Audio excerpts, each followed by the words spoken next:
As- Assalamu alaikum. Ask your pharmacist Mariam Sarish is back here with another lecture on drug targeting. In this lecture, I will be telling you about the drug targeting and the mechanism of action which will be following for the targeting and different type of the drug targeting delivery system that are used currently for the advanced drug delivery system of the medicine and drugs. So, channel without any delay, let's start with the lecture. But before starting this lecture, I will request you to kindly subscribe my channel, Ask Your Pharmacist Mariam, and like this video and share this video to your pharmacy community. So, without any delay, let's start this lecture. So, in this lecture, I will be telling you about the best drug delivery system. तो पहले मैं आपको बताऊंगी कि drug delivery system जो targeted drug delivery system है वो होता क्या है। सो टारगेटेड ड्रग डिलीवरी सिस्टम होता है कि हम प्रीडोमिनेटली ड्रग जो है जब हम बॉडी में एडमिनिस्टर करें तो वो ड्रग जो है वो प्रीडोमिनेटली एक्युमुलेट हो जाए in the target zone at high level concentration. इन जो भी हम ड्रग एडमिनिस्टर कर रहे हैं किसी भी रूट से वो किसी टारगेटेड एरिया में जाए जहां पे हमें उसका एक्शन थेरापेटिक एक्शन रिक्वायर्ड है independent of the method and route of administration. यानी हम कोई भी रूट ऑफ एडमिनिस्ट्रेशन या कोई भी मेथड यूज कर लें वो ड्रग अपनी जो टारगेटेड जोन है उधर ही जाएगी और इन हाई लेवल जाएगी। तो प्रोटीन जीन के थ्रू हम मोस्टली ड्रग टारगेटिंग करते हैं। तो इसकी क्या होती है ये प्री डिसाइडेड मेडिसिन होती है ये प्रिसीजन के साथ जो है ना ड्रग डिलीवरी सिस्टम ये ड्रग डिलीवर करती है in any targeted area with precision. अगर हम देखें अगर हम ओरली कोई टैबलेट लेते हैं तो वो ड्रग जहां जहां उसके रिसेप्टर्स होंगे ना वो ड्रग वहां जाएगी वहां पे जाकर अपना एक्शन शो करेगी। वो एक्शन साइड इफेक्ट भी हो सकता है वो थेरापेटिक इफेक्ट भी हो सकता है। But in the targeted drug delivery system जब हमारा ड्रग डिलीवर होता है ना तो वो पूरी बॉडी में नहीं जाता वो उस एरियाज में जाता है जहाँ पे उसका एक्शन हमें रिक्वायर्ड होता है। टारगेटेड हम ड्रग को डिजाइन ही इस तरह करते हैं कि वो बॉडी के किसी स्पेसिफिक पार्ट में ही जाकर एक्यूमुलेट हो वहीं पे जाकर अपना वो एक्शन शो करे। तो targeted therapies are well tolerated उनके जो साइड इफेक्ट्स होते हैं वो बाकी थेरेपीज से बहुत कम होते हैं but need individualisation and dose adjustment. But her patient की जो टारगेटेड डोज होगी वो हम टेलरिंग करेंगे उसकी डोज की और वो इंडिविजुअलाइज ड्रग जो होगी जो डोज होगी वो एडजस्टेड होगी। और इसकी बायोस्टेबिलिटी पर भी ये डिपेंड करता है कि जो ड्रग है वो बायोस्टेबल हो इन द बॉडी। हम उसकी जो फॉर्मुलेशन डिजाइन करते हैं वो इसी तरह डिजाइन करते हैं कि वो अपनी जो एक्शन है थेरेपेटिक एक्शन वो थेरेपेटिक जो इफेक्ट है वो किसी टारगेटेड एरिया में ही जाकर सिर्फ शो करें।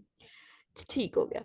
Targeted drug delivery I hope कि आपको बहुत अच्छी समझ आ गई होगी। तो टारगेटेड ड्रग डिलीवरी के लिए भी हम डिफरेंट जो है ना मैकेनिज्म ऑफ एक्शन फॉलो करते हैं। पहला ड्रग का मैकेनिज्म ऑफ एक्शन क्या है? Passive targeting. यानी जो हमारी टारगेटिंग होगी वो पैसिव होगी। हम एक्टिवली कोई एनर्जी कोई फोर्स अप्लाई नहीं कर रहे कोई हम डिवाइस यूज नहीं कर रहे हैं उस ड्रग को एडमिनिस्टर करवाने के लिए बट के वो पैसिवली खुद ही उसकी डिलीवरी सिस्टम ही ऐसी है कि वो अपने site of action targeted organs में ही जाकर सिर्फ वो ड्रग एक्यूमुलेट हो रही है। फॉर एग्जांपल पैसिव टारगेटिंग की अगर हम बात करें can be considered as physical targeting. यानी हम ऐसी ड्रग डिजाइन करते हैं कि फॉर एग्जांपल मैं कहती हूँ कि मैंने अपने ड्रग में उसके एक्सिपिएंट्स में एक ऐसा कंपोनेंट ऐड कर दिया फॉर एग्जांपल कोई पॉलीमर ऐड कर दिया जो कि किसी स्पेसिफिक पीएच पे जाके ना ड्रग की रेजोल्यूशन स्टार्ट करेगा। मैं कहती हूँ कि वो सिर्फ और सिर्फ बेसिक पीएच पे जाकर ड्रग की डिलीवरी रेजोल्यूशन स्टार्ट करेगा उससे पहले ड्रग इंटैक्ट रहेगा। तो ड्रग जो है वो स्टमक में आएगा स्टमक में आकर ड्रग की डिसोल्यूशन नहीं होगी क्यों? क्योंकि स्टमक की जो पीएच है वो एसिडी का लो है और जो ड्रग है उसकी जो पॉलीमर है वो ड्रग डिसोल्व करेगा एट दी बेसिक पीएच। तो बेसिक पीएच कहाँ होती है? हमारी इंटेस्टाइन में। तो हमारी जो ड्रग डिलीवरी होगी वो टारगेटेड होगी इन दी इंटेस्टाइन एरिया। फिर मैं कहती हूँ मेरी ड्रग डिलीवरी ऐसी होगी जहाँ पे फोलिक एसिड के रिसेप्टर्स बहुत ज्यादा होंगे। तो मैं ऐसी ड्रग डिजाइन करूंगी जहाँ पे फोलिक एसिड के रिसेप्टर ज्यादा होंगे। तो अगर हम कैंसरस थेरेपी में देखें तो जहाँ वहाँ पे कैंसरस जो सेल होते हैं वहाँ पे number of the folic acid receptors जो होते हैं वो ज्यादा होते हैं। अब हमारी टारगेटेड थेरेपी क्या होगी उन area of the body organ में जहाँ पर फोलिक एसिड के रिसेप्टर ज्यादा है, तो ड्रग ऑटोमेटिकली वहां पे जाएगी जहाँ पे उसके रिसेप्टर ज्यादा है, तो वो टारगेटेड एरिया जो उसका कैंसर है वहां पर उसकी एक्युमुलेशन, उसकी इफेक्ट, थेरापेटिक इफेक्ट ज्यादा होगा। तो ये हमारी होती है टारगेटेड थेरापी, यानी हमें किसी सर्टेन बॉडी ऑर्गन में ही सिर्फ ड्रग का इफेक्ट चाहिए, और जो बाकी बॉडी में जाके वो untoward effect, side effect देती है, वो हमें नहीं चाहिए। मैं आपको इसमें इंटरफेरॉन की एग्जांपल देती हूँ। इंटरफेरॉन जो है था, वो यूज हुआ करता था हेपेटाइटिस के ट्रीटमेंट के लिए। तो क्या होता था, वो जाकर बॉडी के डिफरेंट ऑर्गन में उसकी, क्योंकि जो थी वो पैसेज बहुत ज्यादा था, वो पूरी बॉडी में जो था वो उसकी डिलीवरी हो जाती, पूरी बॉडी में वो इफेक्ट अपना देता था, सीएनएस को वो इफेक्ट करता था, वो हमारे मसल्स को इफेक्ट करता था, वो हमारे जीआईटी को डिस्टर्ब करता था, और वो हमारे सुसाइडल थॉट करवाता था, डिप्रेशन कोज करवाता था, तो मायल्जिया करवाता था, यानी वो मल्टीपल टारगेट ऑर्गन्स पे जाकर वो अपना डैमेज कोज करवाता था, फिर जाकर कहीं वो लीवर में जाकर हेपेटोसाइट्स पे इफेक्ट करता था और उन सेल्स को किल करता था जहाँ पे वायरस होते हैं। तो वो कहाँ जाकर पहले पूरे साइड इफेक्ट शो करेगा, फिर अपना थेरेपेटिक इफेक्ट शो करेगा। तो हमने इंटरफेरॉन की टारगेटेड क्या किया, हमने इंटरफेरॉन की पिगाइलेशन करवा दी। उसकी पिगाइलेशन से क्या हुआ कि उसका जो मोलिकुलर साइज था वो बढ़ गया। मोलिकुलर साइज होने से क्या फायदा हुआ कि वो जो ड्रग है वो सिर्फ इन्फ्लेम्ड, जो हमारे बॉडी साइड्स होती हैं, इन्फ्लेम्ड बॉडी हमारी लाइंस होती है, सिर्फ उसको क्रॉस कर सकता है। हमें पता है जब हेपेटाइटिस होता है तो इन्फ्लेमेशन इन दी लीवर होता है, तो लीवर के जो होंगे, साइड्स होंगे जहां से ड्रग क्रॉस करेगी, वो उसकी इन्फ्लेम्ड होने की वजह से वो बड़े हुए होंगे साइज, तो ड्रग वहां से पिगाइलेटेड इंफ्लेमेशन वहां से इजीली पास कर जाएगा, और जो बाकी ऑर्गन में उसके साइड इफेक्ट थे वो नहीं होंगे। वो सीएनएस की जो ब्लड ब्रेन बैरियर है वो क्रॉस नहीं कर पाएगा, तो जो सीएनएस में उसका इफेक्ट था वो नहीं देगा। फिर वो जो है वो हमारे मसल्स में नहीं जाएगा, वहां पे जो मायल्जिया करवा रहा है, बॉडी एक्स करवा रहा है, वो नहीं करवाएगा, तो उसके जितने भी ऑन टू वर्ड इफेक्ट थे ना, उसकी वजह से वो खत्म हो गए। तो जो टारगेटेड डिलीवरी सिस्टम होता है, इसका एक यही फायदा होता है कि जो ऑन टू वर्ड इफेक्ट होते हैं उसमें हम उसको बहुत कंट्रोल कर लेते हैं, और सिर्फ स्पेसिफिक टारगेटेड एरिया में जाकर वो अपना इफेक्ट शो करती है। सो ये हो गई फिजिकल टारगेटिंग, मैंने आपको बहुत अच्छे से एक्सप्लेन कर दी। Design such that the carrier can avoid removal from the body by mechanism. तो बॉडी जो है डिलीवरी सिस्टम एक तो टारगेटेड होगी, वो सिर्फ टारगेटेड ऑर्गन पे जाएगी, उसके अलावा उसकी जो मेटाबॉलिज्म होगी, उसकी जो रिमूवल फ्रॉम द बॉडी होगी, वो भी इंक्रीज हो जाएगी, उसकी हाफ लाइफ बढ़ जाएगी। Avoid removal of the drug from the body, यानी उसकी जो फास्टर रिमूवल है वो भी उसकी स्टॉप हो जाएगी। इसमें इन्होंने एग्जांपल दिया ईपीआर इफेक्ट। ईपीआर इफेक्ट होता है इनहेंस परमेबिलिटी एंड रिटेंशन, यानी किसी स्पेसिफिक ऑर्गन में ड्रग की परमेबिलिटी भी बढ़ जाएगी, enhance permeability EP and retention, उसकी परमेबिलिटी भी ड्रग की बढ़ जाएगी ड्यू टू टारगेटिंग, एंड उसकी रिटेंशन इन दैट ऑर्गन वो भी बढ़ जाएगी, by which high molecule weight non targeted drug and pro drug accumulate in the tissue that offers increased vascular permeability and such as that the sites of inflammation and cancer, यानी जहां पर उसकी permeability बढ़ जाएगी, जिसमें मैंने आपको बताया कि इंटरफेरॉन जो होता है उसकी परमेबिलिटी तो पूरी बॉडी में है, मगर जो पिगाइलेटेड इंटरफेरॉन है उसकी परमेबिलिटी कहाँ है, सिर्फ और सिर्फ इन्फ्लेम्ड लिवर सेल्स में, क्योंकि उसकी परमेबिलिटी बड़ी होती है। तो इससे क्या हुआ, टारगेटेड डिलीवरी हुई, वहां पे उसकी जो परमेबिलिटी है वो भी इनहेंस हुई, और वहां पे उसकी रिटेंशन वो भी इनहेंस हुई। जब उसकी परमेबिलिटी और रिटेंशन इनहेंस होगी, इसका मतलब है कि ड्रग की जो डोज है वो हम नॉर्मल डोज से कम कर देंगे, क्योंकि वो सिर्फ टारगेटेड ऑर्गन पे वो जा रहा है, पूरी बॉडी में जाके वो इफेक्ट नहीं शो करेगा। और दूसरा, हम उस डोज को उस पर्सन की मुताबिक, उसकी बीएमआर, उसकी बॉडी रिक्वायरमेंट के मुताबिक हम उसकी डोज भी एडजस्टेड करेंगे। तो ये क्या आता है, पैसिव ड्रग डिलीवरी सिस्टम। हमने बस फॉर्मुलेशन चेंज की और वो ड्रग जो है ना फॉर्मुलेशन, वो खुद ही अपनी टारगेट साइड पे चली जाएगी। फिर है physiological barrier to the drug targets. हम ड्रग टारगेटिंग हर केस में नहीं कर सकते, बहुत से फिजियोलॉजिकल बैरियर भी आ जाते हैं ड्रग टारगेटिंग में।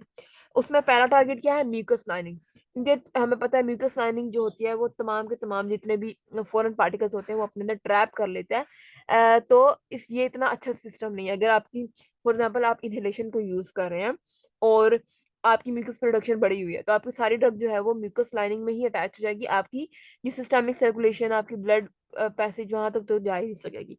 इसमें मैं आपको एग्जांपल देती हूँ उसकी इंसुलिन की। इंसुलिन सब कर दिया जाता है, आईवी दिया जाता है, बट इंसुलिन की इनहेलेशन प्रिपरेशन पे भी काम हो रहा था। बट वो उसकी इनहेलेशन प्रिपरेशन मार्केट में आने के बाद, एफडीए से अप्रूव होने के बाद फेलियर की तरफ गई, क्योंकि हमें पता है कि हमने स्पेसिफिक यूनिट देने होते हैं पेशेंट की ब्लड ग्लूकोज कंसंट्रेशन को देखते हुए। But due to that case क्या हुआ कि जो हमारी डिलीवरीज थी वो स्पेसिफिक यूनिट्स की नहीं होती थी। अगर हम उसको 15 यूनिट इनहेलेशन में दे रहे हैं तो वो तकरीबन 7 यूनिट या 6 यूनिट उसके जाते थे। और ये पेशेंट टू पेशेंट वेरी करता था, किसी में पूरे के पूरे 15 यूनिट चले जाते थे, किसी के अंदर किसी की इनहेलेशन के थ्रू जो है वो 5 यूनिट जाते थे या 6 यूनिट इंसुलिन के देते थे। वजह क्या थी? Mucus lining. बहुत से ड्रग जो थी वो इंट्रैप हो जाती थी बॉडी लाइनिंग की वजह से, वो प्रॉपर डिलीवरी प्रॉपर लंग में नहीं जा पाती थी, जिसकी वजह से ड्रग की टारगेटेड थेरेपी फेल भी हो सकती है। इंसुलिन भी जो इनहेलेशन थी वो भी उसकी फॉर्मुलेशन फेलियर की तरफ चली गई थी। बट स्टिल अभी भी इस पर रिसर्च कंडक्ट हो रही है कि कैसे हम नैनो पार्टिकल्स इंसुलिन के डिजाइन करके इनहेलेशन को एल्विलाय तक लेके जाएं और उसकी जो टारगेटेड डिलीवरी है उसको बेहतर कर सकेंगे। मगर फिर भी अभी भी रिसर्च इसके ऊपर हो रही है। आगे आ जाता है blood brain barrier. Targeted therapy में ब्लड ब्रेन बैरियर भी एक फिजिकल बैरियर है, फिजियोलॉजिकल बैरियर है। उसके बाद आ जाता है, आपको पता है ब्लड ब्रेन बैरियर में परमेबिलिटी इतनी अच्छी नहीं होती, सिर्फ वो ड्रग परमेबल होते हैं जो हाईली लिपोफिलिक होते हैं। आगे आती है RES, ये होता है रेटिक्यूलो एंडोथेलियल सिस्टम। इसमें मोस्टली लीवर और हमारा ब्रेन, एल्विलाई और लिम्फ नोड्स और मैक्रोफेजीज और इंटेस्टाइन के कुछ ऑर्गन्स आ जाते हैं। ये क्या करते हैं? Consist of the cell descending from the monocyte which are able to perform phagocytic activities on the foreign bodies. तो जो 90% ऑफ द जो हमारा RES रेटिकुलो एंडोथेलियल सिस्टम है वो हमारा लीवर पे कंसिस्ट करता है, जो कि जिसके अंदर फैगो साइड्स जो सेल होते हैं उनकी कंसंट्रेशन बहुत ज्यादा आई होती है। तो जो ड्रग हमारी टारगेटेड है, अगर हम टारगेटेड डिलीवरी कर रहे हैं तो हमारा जो RES सिस्टम होगा वहां पे फैगोसाइट्स की प्रेजेंस की वजह से वो ड्रग जो है फैगोसाइट हो सकता है, वहां पे उसकी मेटाबॉलिज्म हो सकती है। तो उसकी जो क्लियरेंस होगी जो ड्रग की, वो फास्टर हो जाएगी, उसकी मेटाबॉलिज्म भी इतनी इफेक्टिव नहीं होगी, यानी उसके देने का कोई फायदा नहीं रहेगा। उससे बेहतर है कि हम उसको ओरल दे दें या IV दे दें, क्योंकि वहां पे उसकी क्लियरेंस ऑप्टिमाइज हो जाती है, क्लियरेंस कॉम्प्रोमाइज हो जाती है। आगे आती है ऑप्सनाइजेशन, एंटीबॉडी एंटीजन का रिएक्शन, वैक्सीनेशन, ऑप्सनाइजेशन, ये एक चीज ही है। इम्यून प्रोसेस होता है यूज एंटीबॉडीज या opsonins to tag foreign pathogens for the elimination of the phagocytes. इसमें एंटीजन और एंटीबॉडीज का रिएक्शन आ जाता है। इसमें pathogens marked by the phagocytes और फैगोसाइट्स उसको किल कर देते हैं। अब वो फैगोसाइट कोई टारगेटेड डिलीवरी सिस्टम भी हो सकती है। तो टारगेटेड ड्रग डिलीवरी सिस्टम में हम पॉलीमर्स यूज करते हैं, जो कि as a foreign body consider किया जा सकता है। हमारी प्रोटीन होते हैं क्योंकि उसमें कुछ हमारे पॉलीमर्स हैं, तो वो उसको फॉरेन बॉडी कंसीडर करके उसको वहां पर उसकी टारगेटेड ड्रग डिलीवरी को as a barrier, as a failure की तरफ लेके जा सकता है। तो बायोलॉजिकल बैरियर होता है कंट्रोल या फिर कंट्रोल ड्रग डिलीवरी सिस्टम में इंजेक्टेबल जो होते हैं। फॉर एग्जाम्पल अगर हम polymeric nanoparticle carrier use करते हैं ना, तो वो एज अ बैरियर ऑक्सीडाइजेशन उसमें आ जाता है। फिर आ जाता है मैकेनिकल इंट्रैपमेंट और by the pulmonary vascular bed. आपको पता है जो हमारा पल्मोनरी वेस्कुलर बेड है, ये एक मेजर फिजिकल बैरियर है। बेशक वहां पे जो ब्लड सर्कुलेशन है वो बहुत ज्यादा हाई है, बट स्टिल ये as a mechanical entrapment of the drug कर लेती है, वहां पे ड्रग इंट्रैप हो जाती है। और जहाँ पे हमें वो ड्रग रिक्वायर्ड होती है इन द सिस्टमिक सर्कुलेशन, वहां पे वो नहीं जा पाती। Between the lungs and heart and the body जो है वो ब्लड ट्रांसफर हो जाता है पल्मोनरी वेस्कुलर बेड के थ्रू, और वहां पर रेजिस्टेंस ज्यादा होने की वजह से जो ब्लड वेसल्स में जो है ना, ब्लड वेसल की वॉल के साथ ही ड्रग उसकी एडिशन हो जाती है। तो वो सर्कुलेटरी बिहेवियर और अपनी सर्कुलेटरी सर्कुलेशन में वो ड्रग जो है वो इतनी प्रॉपर नहीं जा सकती, तो वो इसका फैक्टर कम होगा, but it can be a barrier toward the transfer of the drug in the through the targeted drug delivery system. फिर आ जाती है हमारी अपॉर्चुनिटीज, कैसे कैसे हम जो है वो अपॉर्चुनिटी अवेल कर सकते हैं for the targeted drug delivery system. उसमें आ जाता है वायरल इन्फेक्शन, जैसे मैंने आपको हेपेटाइटिस की एग्जांपल दी कि हेपेटाइटिस में इन्फ्लेमेशन की वजह से जो परमेबिलिटी है उन ऑर्गन की ज्यादा होगी जहाँ पे वायरल लोड ज्यादा होगा या फिर जहाँ पे वायरल का इन्फेक्शन ज्यादा होगा। इसकी वजह से हम क्या कर सकते हैं, ये हमारे लिए अपॉर्चुनिटी है कि हम उन साइट्स को टारगेट करें और वहां पर targeted drug delivery system use करें। फिर आ जाती है पिगलेशन। मैंने आपको इंटरफेरॉन की पिगलेशन बताई। इसमें क्या करते हैं, modification of the biological molecule by covalent conjugation of that biological molecule with polyethylene glycol, जिसको हम पीईजी कहते हैं। पॉलीइथाइलिन ग्लाइकोल से हम उसकी पिगलेशन करवाते हैं। तो वो पिगलेशन से क्या होता है, सेफ होता है वो हमारा फॉर्मुलेशन, वो नॉन टॉक्सिक होती है, नॉन अमीनोजेनिक पॉलीमर बनता है that use to overcome the disadvantages of some biopharmaceuticals. जैसे मैंने आपको इंटरफेरॉन की एग्जांपल दी कि उसकी पिगलेशन की वजह से हमने इंटरफेरॉन के जितने भी ऑनटूवर्ड इफेक्ट है, जितने भी एडवर्स इफेक्ट है, वो हमने प्रिवेंट कर लिया with the help of the pegylated interferon. अब पिगलेटेड इंटरफेरॉन यूज हो रही है और वो for the less period of the time use होती है, उसकी टारगेटेड डिलीवरी है। और वो हेपेटाइटिस के जो पेशेंट्स होते हैं उनमें जो हेपेटाइटिस वायरस का जो काउंट है, number of the virus count है, वो बहुत जल्दी कम कर देता है क्योंकि वो टारगेटेड बिहेवियर शो कर रहा है। सो मॉडिफाई हम कर देते हैं अपने ड्रग को, उसकी वजह से इसकी जो है वो टारगेटेड डिलीवरी होती है। तो अ, फिर आ जाती है लिपिड सोल्युबल पार्टिकल्स। जितने भी अगर हम अपने फॉर्मुलेशन को, पार्टिकल्स को, ड्रग को अगर हम लिपिड सोल्युबल पार्टिकल्स में कन्वर्ट कर देते हैं तो वो ब्लड ब्रेन बैरियर को भी क्रॉस कर लेगी, तो वो हमारी टारगेटेड सीएनएस की ड्रग बन जाएगी। फिर आ जाती है साइज। हमें पता है साइज एक तो जनरल टर्म है कि हमारी फॉर्मुलेशन में जो ड्रग है, जो कंपोनेंट्स हैं, जो फॉर्मुलेशन है, उसमें साइज जितना कम होगा उसमें टारगेटेड डिलीवरी सिस्टम उतनी अच्छी होगी। जैसे अगर हमें डीप लंग्स में, अगर हमें ब्रोंक्यूल्स तक ड्रग लेके जानी है, तो ड्रग का जो पार्टिकल साइज है वो 1 माइक्रोमीटर या 5 माइक्रोमीटर होनी चाहिए, उससे भी कम नैनो पार्टिकल साइज में हो। अगर हमें ओरोफेंजियल रीजन में लेके जानी है तो पार्टिकल साइज बड़ा भी हो सकता है, तकरीबन 10 माइक्रोमीटर तक या उससे ज्यादा। ट्रैकिया में लेके जाना है तो 5 माइक्रोमीटर से कम, यानी 10 से माइक्रोमीटर से कम और 5 के दरमियान होनी चाहिए, तब वो ट्रेकिया में उसकी टारगेटेड डिलीवरी होगी। और अगर हमें एल्व्यूलाइ तक लेके जाना है तो 1 माइक्रोमीटर से भी हमारा जो ड्रग का पार्टिकल साइज है वो उससे कम होना चाहिए, और नैनो पार्टिकल्स में ज्यादा बेहतर है। फिर आ जाता है क्लियरेंस और size particles of the alveoli. हमें पता है जो नैनो साइज पार्टिकल्स होते हैं वो तकरीबन less than 200 nanometre cross easily cross कर जाते हैं एल्वुलाई को, तो वहां पे वो अपनी टारगेटेड डिलीवरी सिस्टम शो करेगा। और उस नैनो पार्टिकल की वजह से क्या होगा, उसकी जो फेगोसिटिक एक्टिविटी होगी ड्रग की, जैसे मैंने आपको बताया कि जो एल्वुलाई हमारा बेड है, मैकेनिकल बेड एज कंसीडर करता है, हमारी ऑप्सोनाइजेशन के जरिए भी, हमारी फेगोसिटिक की वजह से भी ड्रग उसको बैरियर है, और दूसरा परमानेंटली बेड की वजह से। अब जब हम पार्टिकल साइज कम कर रहे हैं तो क्या होगा, हमारा जो एल्विलर वेस्कुलर बेड है इस ये क्रॉस हो जाएगा, और दूसरा हमारी जो ऑप्सनाइजेशन हो रही थी, जो फेगोसाइट्स हमारे ड्रग को अफेक्ट कर रहे थे, उसकी क्लियरेंस को अफेक्ट कर रहे थे, बढ़ा रहे थे, हमारे स्मॉल पार्टिकल साइज की वजह से हमारी जो फेगोसाइटिक एक्टिविटी है वो भी इसमें कम हो जाएगी। सरफेस कैरेक्टरिस्टिक्स, हम उसको लिपिड सोल्युबल या फिर हाइड्रोफिलिक कर सकते हैं फॉर इट्स टारगेटेड डिलीवरी। तो वहां पे जाके वो अपना इफेक्ट देगा जहाँ पे उसकी वो कंपैटिबिलिटी होगी, लिपोफिलिक लिपोफिलिक एंड हाइड्रोफिलिक। फिर आ जाती है पीएच। पीएच भी एक फैक्टर है। मैंने आपको इस लेक्चर के स्टार्ट में ही बताया कि अगर हम कुछ ऐसी डिलीवरी ऐसे पॉलीमर यूज कर सकते हैं जो कि ड्रग डिसोल्यूशन तब स्टार्ट करते हैं जब हमारे एक सर्टेन पीएच लेवल मेंटेन होता है।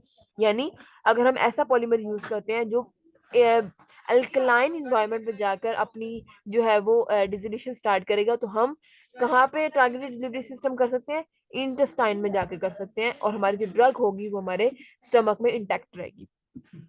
फिर आ जाती है कुछ limitations toward the targeted delivery system, कि हमारे जो रीनल फिल्ट्रेशन और जो क्लियरेंस है ये एक लिमिटेशन कर सकती है, क्योंकि हमारी जो ड्रग होगी वो टारगेटेड साइड पे होगी, तो वो for the long period of the time होगी वहां पर, और उसकी जो क्लियरेंस होगी, उसकी जो रीनल फिल्ट्रेशन होगी वो कम हो जाएगी।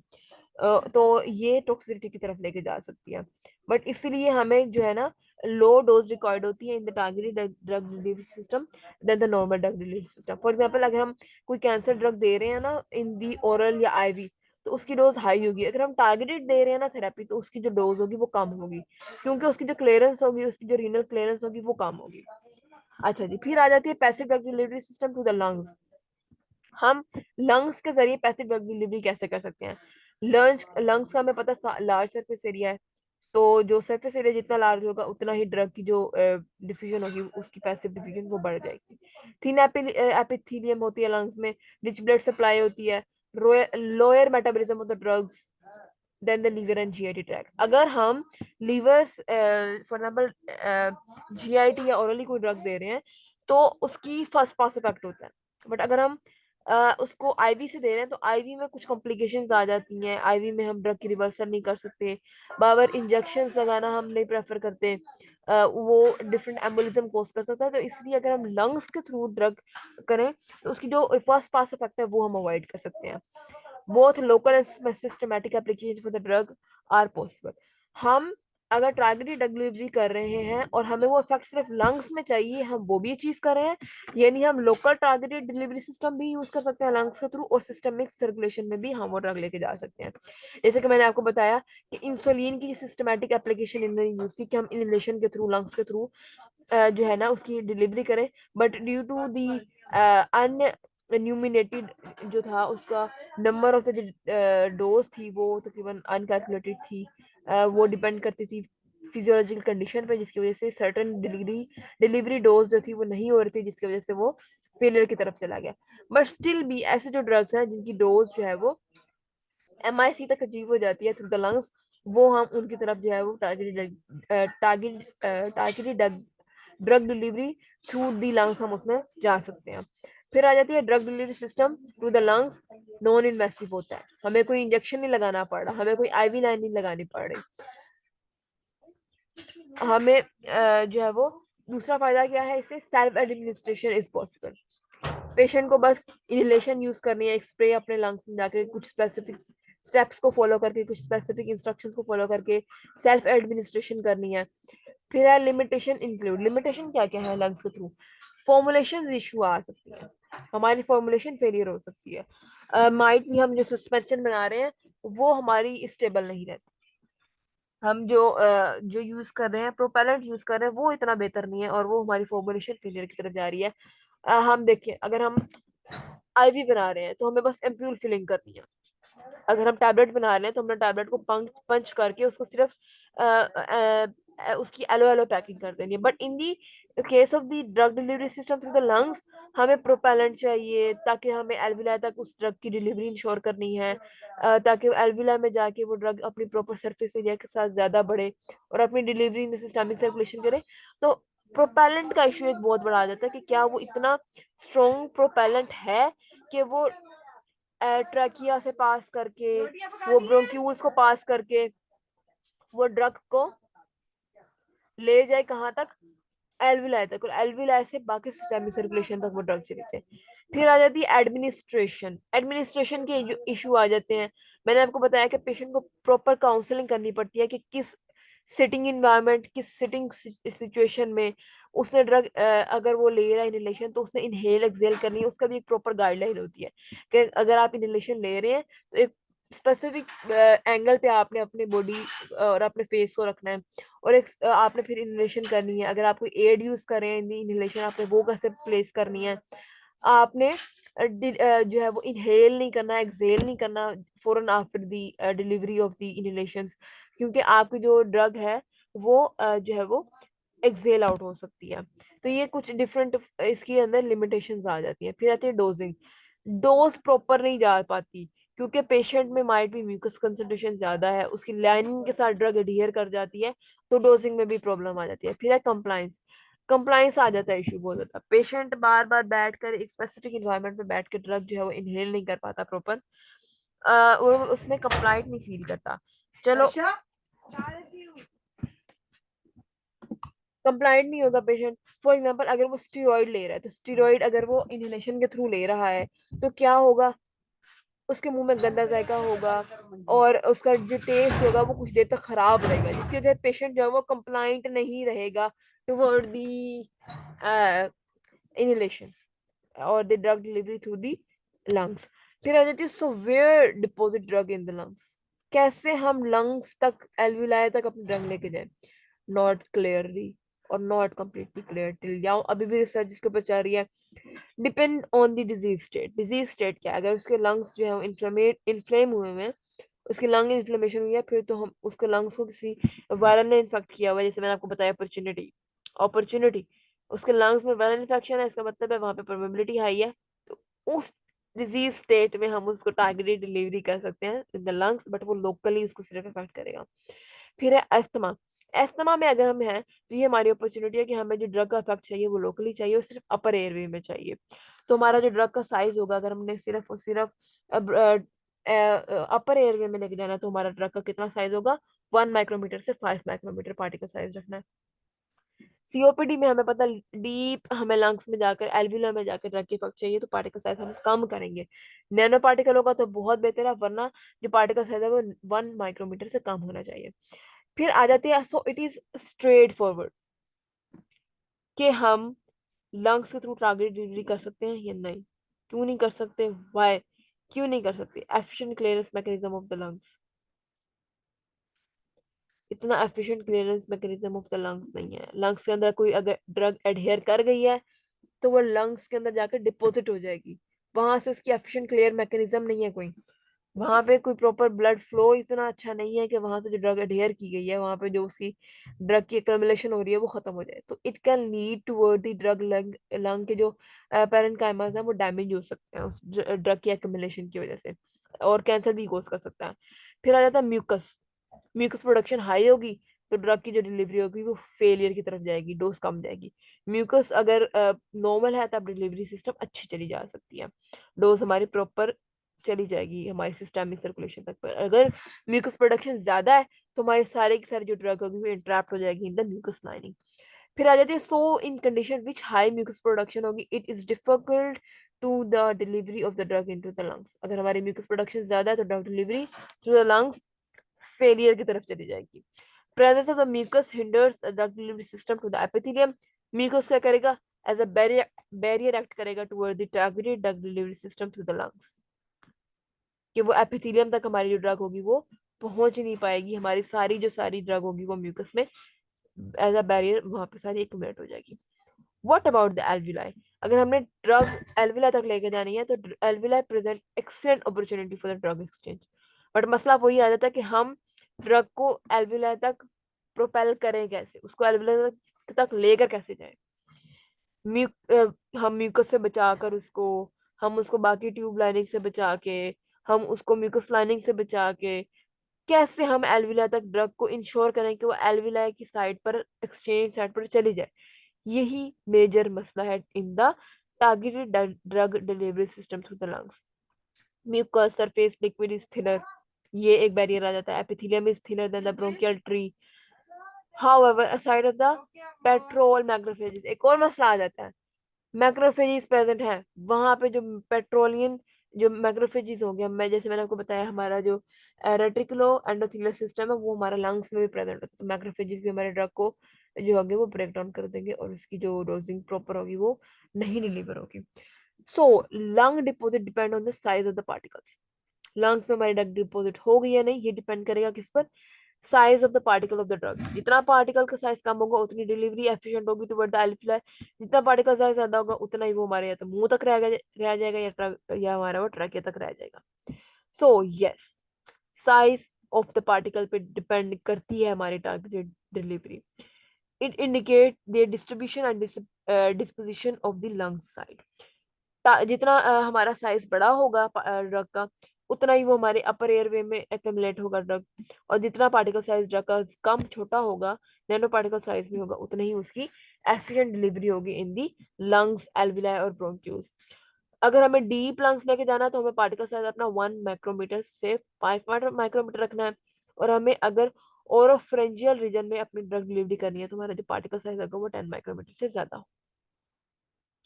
ये एक बहुत अच्छी डायग्राम है जो रिप्रेजेंट करती है कि अगर हमें टारगेटेड ड्रग डिलीवरी करनी है द लंग्स, तो हमें अपनी पार्टिकल्स जो साइज है ड्रग का वो कितना रखना है। तो अगर हमें ट्रैकिया अंदर में रखना है तो हमारा जो पार्टिकल साइज होगा वो 5 माइक्रोमीटर से ज्यादा होना चाहिए। एल्वियोलाई ब्रोंक्यूल तक हमें लेके जाना तो वो 1 माइक्रोमीटर और से 5 माइक्रोमीटर के दरमियान होना चाहिए।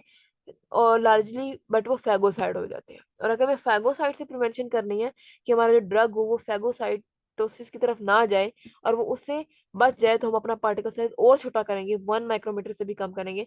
तब हमारा जो या फिर नैनो पार्टिकल्स की तरफ जाएंगे, तब हमारा जो ड्रग होगा वो फैगोसाइट से भी बच जाएगा और इस प्रोसेस से भी वो पास ऑन हो जाएगा।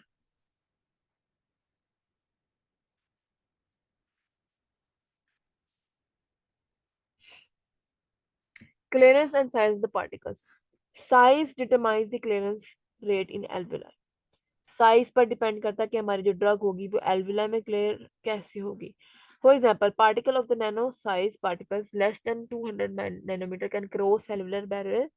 वो सेलुलर बैरियर इजीली क्रॉस कर देंगे क्योंकि वो नैनो पार्टिकल साइज में है। Independent of the energy and the phagocytes by macrophages with a minor extent. तो जो एनर्जी भी रिक्वायर्ड नहीं होगी उनको अपनी डिलीवरी के लिए, पैसिवली वो डिफ्यूज हो जाएंगे। और दूसरा, जो फैगोसाइट्स होंगे उससे भी वो विद अ माइनर इफेक्ट फैग्रो मैक्रोफेज होंगे। यानी मैक्रोफेज जो हमारी ड्रग को अ,